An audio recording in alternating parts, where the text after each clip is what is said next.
Olá, pessoal, tudo bem? Sejam bem-vindos a mais uma live aqui na nossa página. Hoje a gente vai conversar com o deputado estadual do Novo, lá do Rio Grande do Sul, Fábio Osterman, já está ali. Deixa eu chamar ele aqui para entrar. Beleza. Vamos bater um papinho com ele sobre os desafios de defender a liberdade na E aí, política. Amália, Bem, tudo Fábio? bem? Me vê e me ouve bem? Sim, tudo bem. Você também? Maravilha, te ouço bem, te vejo bem. Tudo Que bem? bom. Como é que estão as coisas aí em Curitiba? Muito frio? Frio e agora choveu e não dá nem para reclamar, porque a gente está vivendo uma crise hídrica É, histórica. aqui também. E Não dá chuva, nem. mas estamos aí. Dias bons para ficar em casa, né? Pois é. Pô, você tá tomando chimarrão? Eu faço toda manhã o chimarrão com a malha. Agora minha ficou na cozinha ali. Se eu soubesse, tinha pego aqui também. Pra É gente fazer um brinde. hora do chimarrão. Meu final de tarde é É, é o meu horário do chimarrão. Então, que quem beleza. acompanha comigo nesse horário já sabe Já... que eu já estou tomando E chimarrão. o meu é de manhã, às 10 eu faço, toda manhã. Gosto de tomar de manhã também. Eu prefiro o final da tarde. Legal. Poxa, Fábio, eu queria primeiro te agradecer imensamente por ter aceitado o nosso convite aí para a gente bater esse papo hoje. E o Fábio é formado em Direitos, é cientista político, faz parte do movimento liberal há um tempão, professor e tudo mais. E quando eu comecei a me envolver com política, o Fábio já era referência aí no movimento liberal, né, Fábio? Pois é, a gente até se conheceu pessoalmente numa situação curiosa, né? Lembra? A gente se Foi conheceu no aeroporto. no aeroporto. O Fábio indo palestrar em Londres e eu indo trabalhar. Nem me lembro É, para outro gente, lugar. lá em Guarulhos, foi Lá em em Guarulhos. Guarulhos. Foi. Mas não, é muito bacana ver gente como tu se envolvendo na política. Gente, é o tipo de gente que a gente precisa se envolver na política. Pessoas que tenham uma trajetória fora da política, de trabalho, que queiram trazer uma nova visão para a política, queiram ajudar a gente a construir novos caminhos. Então, estou muito feliz de te ver aí como pré-candidata. Já está como pré-candidata, né? Foi aprovada já no processo inteiro. Ocupada, tô como Então, pré-candidata. e agora, ainda mais agora você tem mais um motivo para para ajudar a construir uma nova política e, enfim, Sim, um novo sim. Brasil. A minha pequena, de 6 meses, tá com quase 7 meses já, Giovana. Que beleza, que beleza. Bem, Daqui a pouco vai poder te ajudar na campanha, cara. dá pra sair com ela, colocar no canguru, quando for autorizado sair na rua, coloca no canguru e sai fazer campanha com ela. É verdade. Acho que logo mais a gente já consegue sair na rua e tomara, né? Tomar. Então, porque Ô, Fábio, deixa eu te contar uma história de quando eu comecei a me envolver com política, pra gente entrar no assunto liberal, né? Quando eu comecei a querer me envolver com política, eu fui começar a estudar sobre educação, saúde, segurança e tudo mais. É uma história até um pouco curiosa.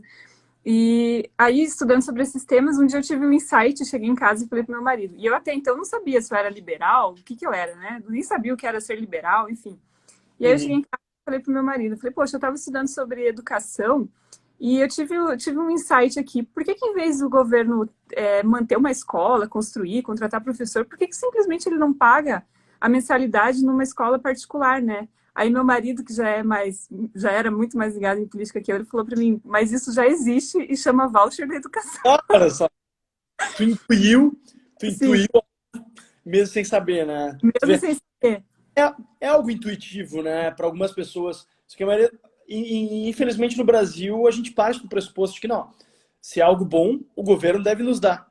Né? Sim, Poxa, educação, saúde, necessariamente o governo tem que dar. Né? A gente não parte do pressuposto de que talvez seja mais barato, em vez de a gente pegar o dinheiro das pessoas, dar para um burocrata, para ele contratar uma pessoa para dar aula, para oferecer um serviço, talvez fosse mais fácil. E e mas não é. só como mais eficiente e se tem Uhum, melhores resultados, de dar o dinheiro na mão da pessoa, fomentar a demanda e não a oferta. sim. Mandar um abraço pro doutor João aí, nosso candidato, Isso, obrigada, doutor João. né? Sucesso aí Exato. na candidatura. Sucesso. Inclusive, esses dias o Leandro Darlock, meu amigo, enfim, escritor curitibano também, me mandou uma mensagem, pô, quem é o candidato a prefeito, pré-candidato a prefeito do Novo em Curitiba? Eu queria saber. Daí eu mandei para ele o perfil do Dr. João aí, para ele começar a acompanhar e estar por dentro, e indicar uns votos também, né? Que honra, hein? Ser acompanhado pelo Leandro Narlock, aí sim. Gostando muito por vocês aí em Curitiba, acho que tá na hora. Pô, Paraná é o único estado da região sul que não tem um mandatário do Novo ainda, né? Mas tenho certeza que isso vai mudar Tá muito na em hora breve. de desencantar isso, né? Porque, olha, mas acho que nessa vai. Nessa vai. Mas só para fechar a questão do voucher, então, acho que, felizmente, cada vez mais pessoas estão vendo que é mais efetivo a gente fomentar o lado da demanda, né? Uhum. E, especialmente porque a gente tem duas experiências interessantíssimas no Brasil de fomento da demanda e não da oferta, né? Que seria, tipo, até para diferenciar, o fomento da demanda seria um projeto como o ProUni, que apesar de ter sido criado no governo Lula, foi um projeto inspirado no ideal liberal do voucher educação. O Fernando Schiller, cientista político, grande amigo meu também, e meu guru na ciência política, ele costuma dizer que é o maior programa de voucher do mundo, né, o ProUni. Né, porque, infelizmente, em paralelo ao ProUni, o Lula também fez o ReUni, que foi um programa de expansão desmesurada das universidades públicas. Né? Ele acertou de um lado e errou do outro. Mas outra experiência interessantíssima que a gente tem é o Bolsa Família, né? Que é o contrário da ideia de inchaço estatal. E eu não sei se tu lembra que logo no início do governo Lula, eles tinham um outro programa social que não era o Bolsa Família. Lembra qual era? Tinha várias bolsas, né? Eu não lembro qual. Não, mas o principal programa que eles faziam um grande alarde era o Fome Zero, que era Ah, um sim. programa que a gente ia nos supermercados e encontrava caixas de doação de alimentos e tal. E era basicamente um programa em que o governo distribuía alimentos para as pessoas. Só que, felizmente, eles se deram conta de que era um programa muito ineficiente. E, consequentemente, porque imagina, tinha que coletar alimento, botar num caminhão, levar de caminhão para as pessoas, distribuir para as pessoas, ia lá e tal. Enfim, um foco imenso de ineficiência. Daí, o economista liberal, Ricardo Paes de Barros, professor do INSPER, teve o estalo.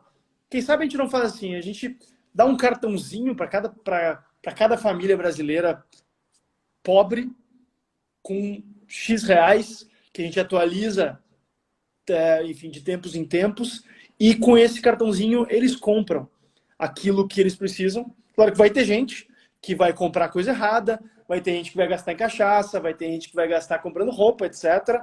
Mas a gente precisa estar disposto a ter esses percalços para melhorar o programa e também para ter uma base ampla com baixo custo administrativo. Então, o Bolsa Família, apesar dos pesares, apesar de ter sido muito usado como um programa eleitoral, ele é um programa muito exitoso no sentido de oferecer a quem precisa uma renda para que essa pessoa não morra de fome. Então, grande abraço para o Coruja aí, nos acompanhando. Doidão, homem dos vídeos. Grande Ai. abraço. Ô, Então, Fábio, esse é um paralelo bem legal com a questão do voucher, né? Porque você dá o dinheiro direto para o cidadão, dá o poder de escolha, e se ele quiser escolher errado, ele tem o direito de escolher errado, né? e está alinhado a uma visão liberal de liberdade com responsabilidade. Eu, inclusive, sou favorável a uma ideia que vem crescendo no debate, tem até um texto do próprio Fernando Schiller sobre isso, sobre renda básica, né? E está crescendo esse debate no cenário nacional de a gente substituir diversos programas assistenciais que existem por uma renda básica, que compense as pessoas, que seja um pouco mais alta que o Bolsa Família, mas que garanta a elas o acesso a bens básicos, né? Obviamente vai ter gente que vai gastar com cachaça, vai ter gente que vai gastar com coisa que não é para gastar, mas eu acho que é importante a gente construir programas que tenham também uma porta de saída. Por isso que eu sou favorável à visão do Milton Friedman do imposto de renda negativo. Não sei se tu conhece essa ideia. É uma ideia bem bacana que é trazida em detalhes no livro dele, o Livres para Escolher, que é um livro que eu sempre tô aí. Não sei se já leu esse livro, se não leu, tem que ler. Esse livro me deixou assim, eu falei, meu Deus, quantas coisas que eu nunca tinha pensado. É excelente. Inclusive, a Anne está aí nos assistindo, e é o livro que a gente está debatendo no Clube do Livro do Lola. Ah, que legal. Muito bom saber. Legal, muito bacana.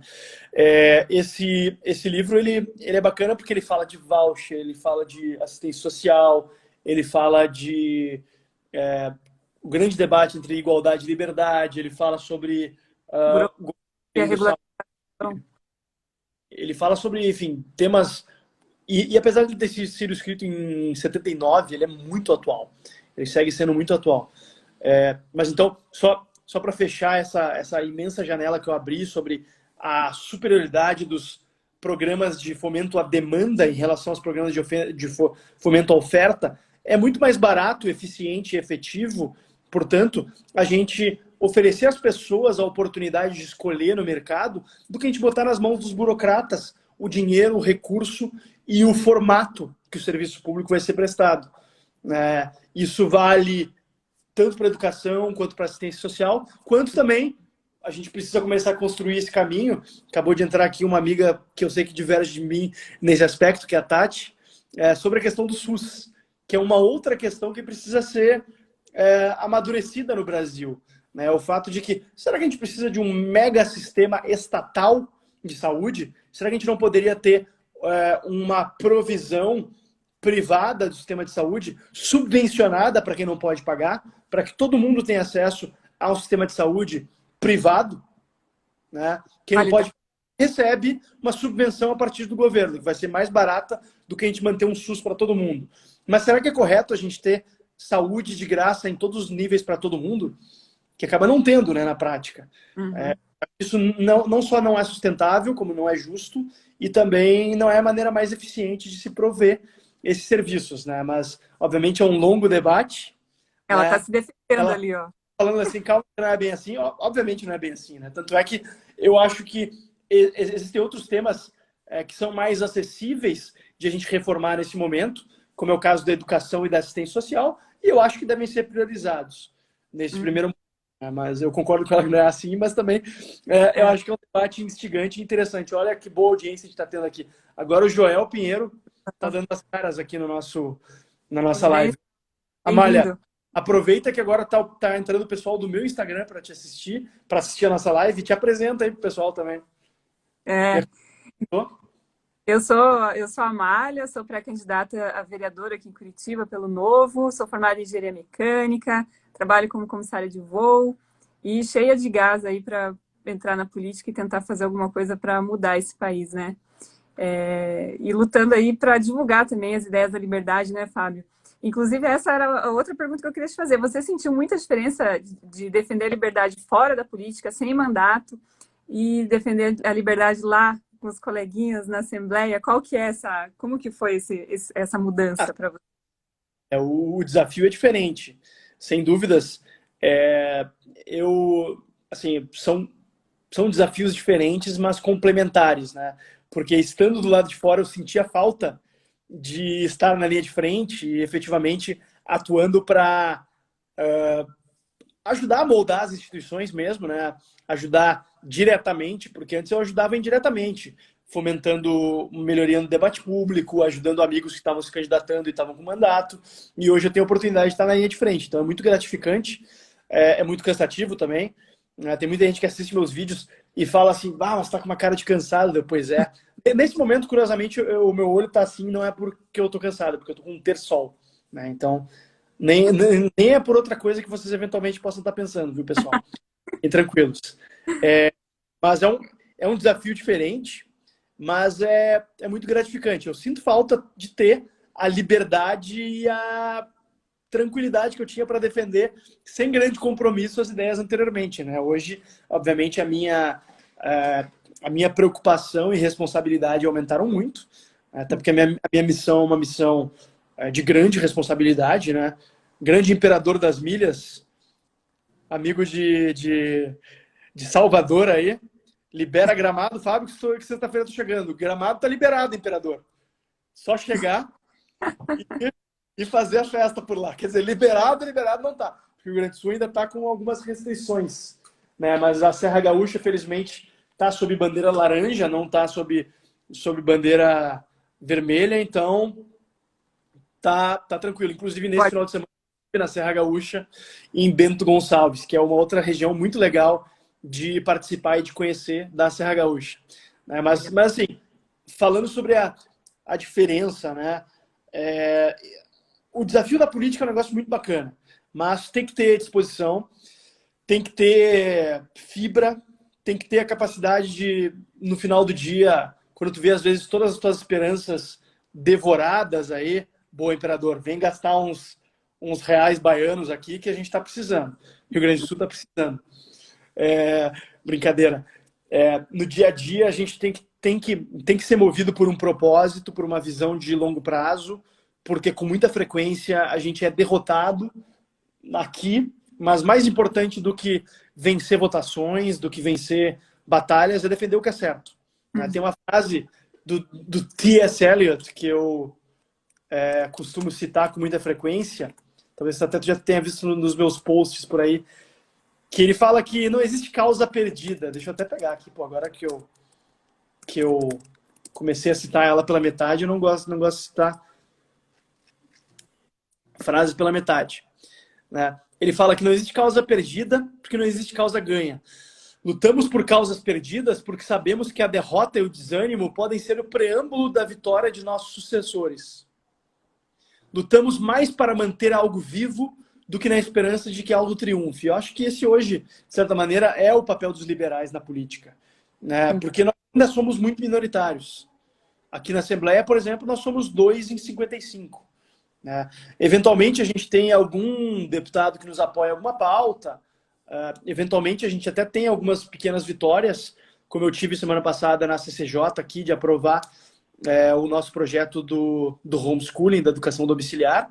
Mas depois de muita luta, e agora eu vou ter mais uma batalha na Comissão de Educação para tentar aprovar ele, porque é realmente muito difícil, né, vencer batalhas em defesa da liberdade.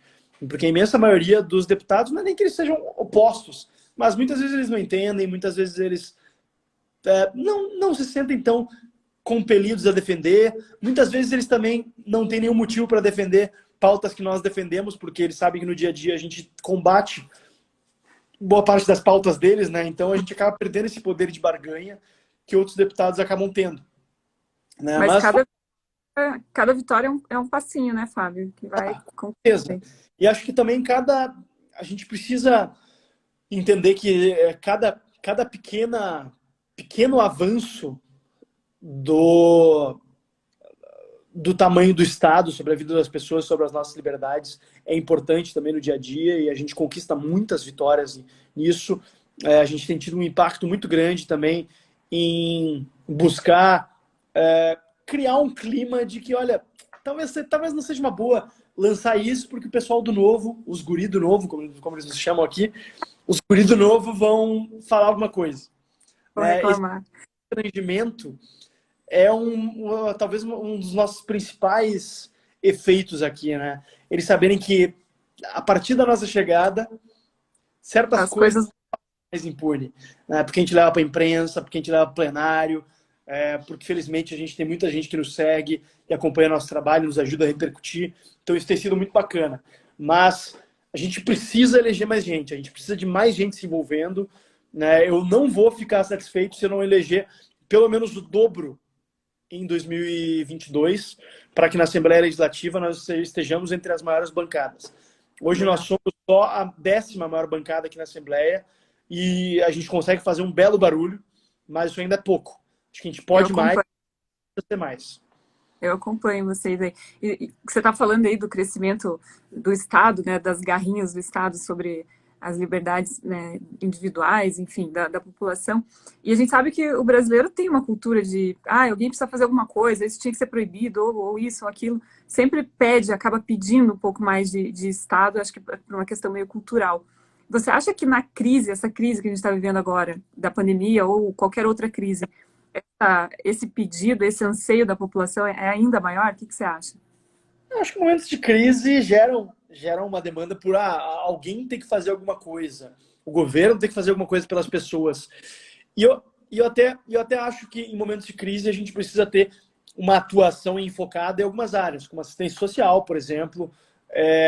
Eu também não sou em absoluto contrário ao oferecimento de certas linhas de crédito para algumas áreas específicas, especialmente para o governo em um momento de crise, pode ser o único que tenha liquidez suficiente para garantir a sobrevivência de algumas empresas e postos de emprego, mas tem que ser uma coisa bem criteriosa, né? Não dá para ser uma coisa solta, não dá para ser uma coisa pouco refletida sobre as consequências. Mas é justamente por isso, para que em momentos de crise a gente tenha essa margem, essa gordura para queimar, que nos momentos de tranquilidade a gente precisa ser austero, a gente precisa ter reformas que diminuam o peso do Estado, que desburocratizem, que permitam que a gente tenha justamente essa capacidade anticíclica, né, de buscar fazer, às vezes, um gasto estatal para ter um pouco mais de capacidade de superar uma crise como essa, né? Porque, enfim, é uma crise que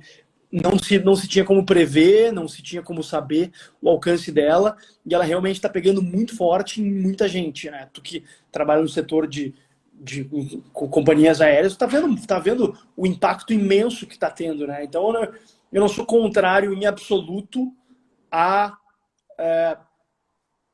linhas de crédito específicas, por prazos específicos, em condições muito específicas, que tem que ser debatidas, mas a gente tem que ter muita cautela nisso. Grande abraço para o Vinícius Loss, presidente de Santa Catarina, que entrou aí também.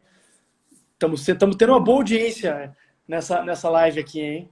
Que Mas o bom, mais só... importante é que em momentos de paz, nós tenhamos a serenidade de colocar em prática as reformas liberais e de austeridade fiscal que nos permitam, nos momentos de guerra ou de crise, tomar medidas mais extremas.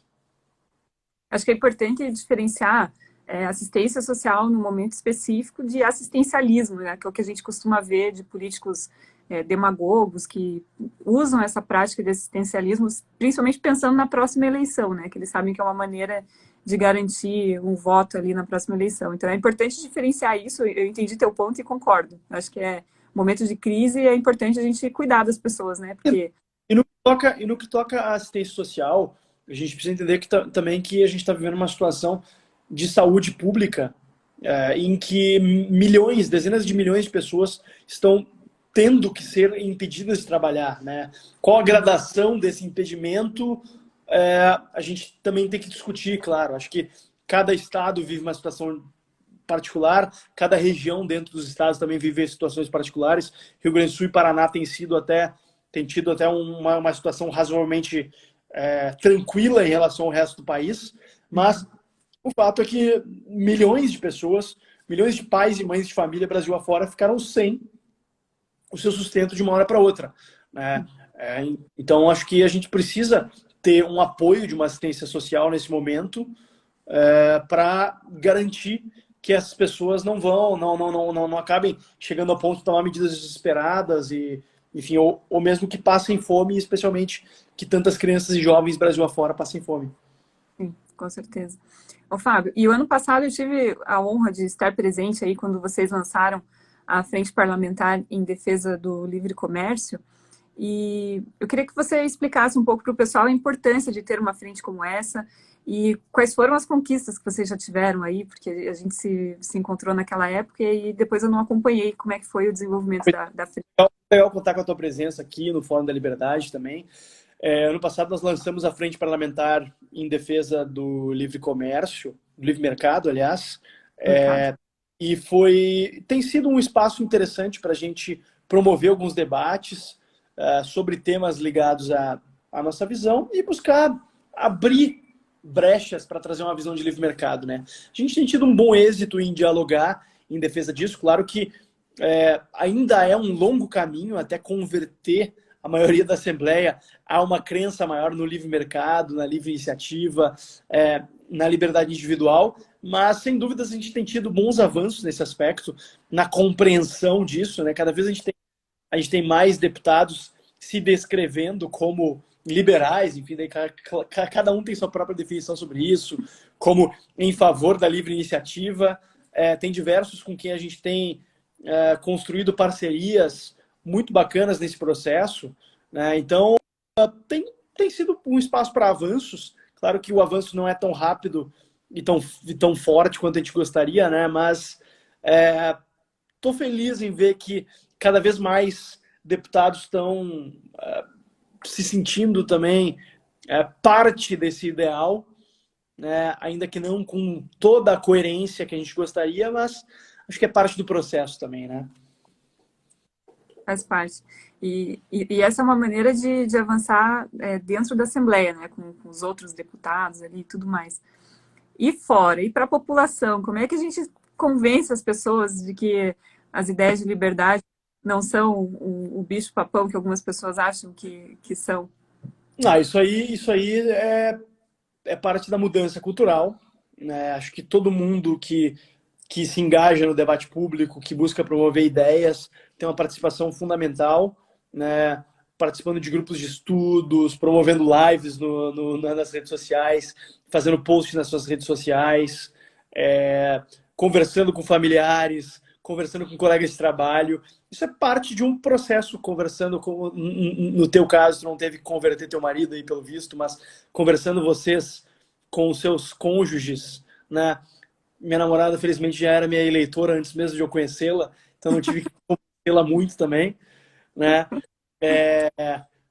Mas acho que cada um fazendo sua parte aí, seu trabalho de formiguinha, a gente vai conseguir avançar, né? O Vinícius está comentando aqui que pelo menos agora já existe uma frente do livre mercado, é verdade. Antes não existia isso, né?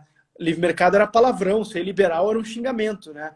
Agora a gente tem, inclusive, um monte de gente de esquerda ou até reacionários de direita querendo se chamar de liberal, né? É bacana ver tanta gente querendo se descrever como liberal. Quer dizer que o nosso rótulo, a substância das nossas ideias está soando como atrativo, né? Inclusive eleitoralmente. Só falta esse pessoal aderir, de fato, ao nosso ideário, né? E começar a agir conforme as ideias que a gente defende, defendendo a liberdade por completo, né?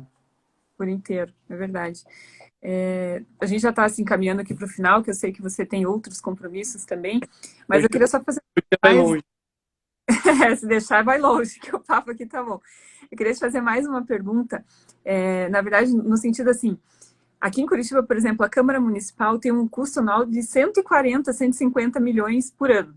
E eu fico muito, muito brava quando eu vejo a Câmara se reunindo lá, mobilizando todo esse aparato estatal para, por exemplo, aprovar 200 nomes de rua, dias disso, dia do crochê. Aqui em Curitiba tem dia do crochê, dia do skate, tem dias... Nossa, tem para tudo que você imaginar, tem dia que eles já aprovaram ali uma lei. E agora, eu imagino você aí na Assembleia, eu queria que você me contasse um pouco dessa tua experiência de saber que custa, né, que para manter uma Assembleia em funcionamento, uma Câmara Municipal, todo um aparato estatal, dinheiro de imposto, e não é pouco dinheiro. E qual que é a tua sensação, assim, de, às vezes, ter que votar uns projetos tipo Dia do Crochê, assim? Aqui no Rio Grande do Sul, aqui na Assembleia, eu digo aqui na Assembleia porque eu estou pertinho da Assembleia, eu estou em casa, obviamente, mas eu moro perto da Assembleia. A imensa maioria dos projetos de autoria dos deputados que a gente vota são esses projetos que eu tenho chamado eufemisticamente de projetos simbólicos. Adorei.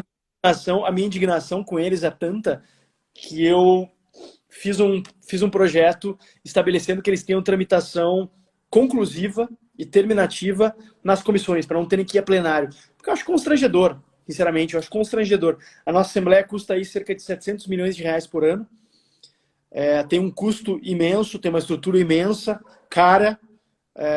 Boa parte dessa estrutura seria dispensável, né? Mas ainda assim, mesmo que fosse dispensado, que a gente acha dispensável, tem uma parte da estrutura que é necessária, que deveria ser utilizada para se lidar com as nossas atribuições fundamentais. Fiscalizar o governo, propor projetos de lei sobre temas realmente relevantes e não ficar propondo projetinho de declara a cidade tal, capital do não sei o quê, nomeia o trecho da rodovia tal, não sei o quê.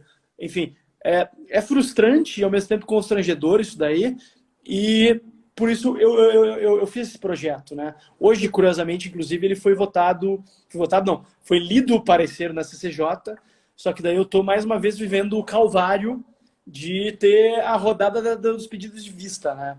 Já tive meu primeiro pedido de vista hoje, terça que vem vou ter o segundo, daí vai. Daí quando chegaram os 5 pedidos de vista, meus colegas vão falar assim, não, acho que já deu o suficiente, podemos votar.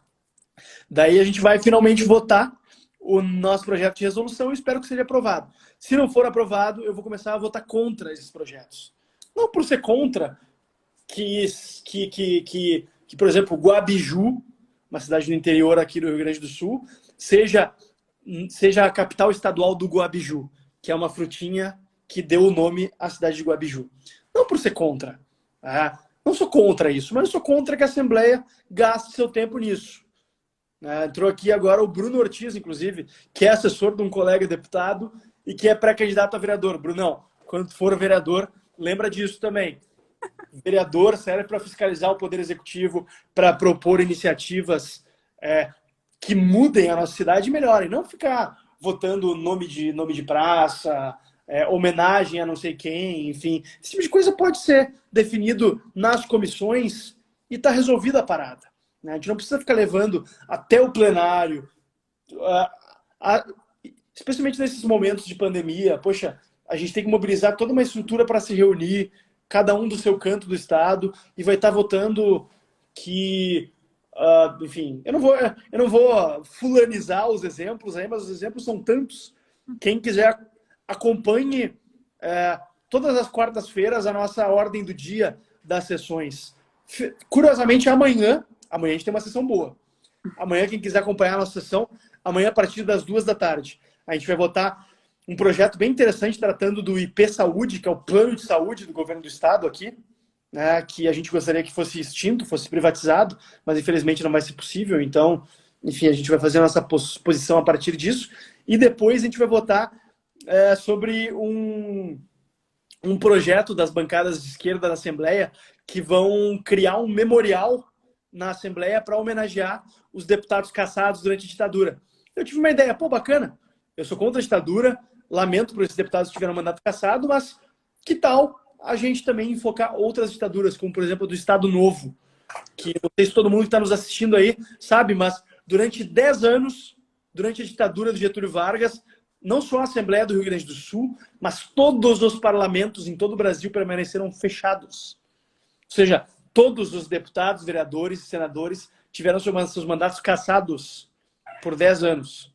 Só que isso a esquerda não liga muito, né? Então a gente vai trazer para o debate isso, construímos uma emenda e vamos propor amanhã esse projeto. Fazer um memorial contra todos os autoritarismos, todos os regimes autoritários que o Brasil teve a tristeza de passar. E essa é uma ditadura que não é muito comentada, né, Fábio? E foi a pior e mais cruel de todas.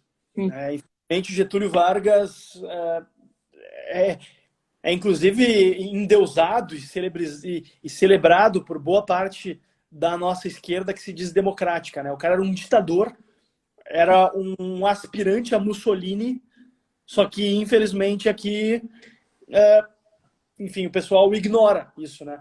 Criou, expulsou, mandou judeus para a Alemanha nazista, restringiu liberdades individuais de descendentes de italiano e de alemão, quando ele já tinha mudado de lado, né? Porque ele foi também muito de acordo com as suas conveniências. Em um primeiro momento, ele estava alinhadaço ao eixo, né?